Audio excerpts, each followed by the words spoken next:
Hello everyone, welcome back to another episode of Technologyglance. Today in this video, I'm going to guide you through how you can disable AdGuard Spanish or Portuguese on Brave. So let's get started. Firstly, open Brave browser in your device. Then tap on three dots icon. Next tap on settings. After that, tap on Brave Shields and Privacy.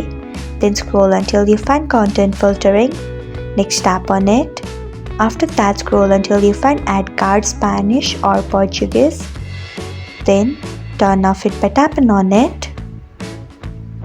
So this is how you can disable AdGuard Spanish or Portuguese on Brave.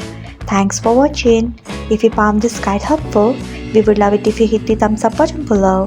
We upload great new tech tutorials like this one every day, so do not forget to subscribe to our channel and hit the bell icon so that you'll never miss another update.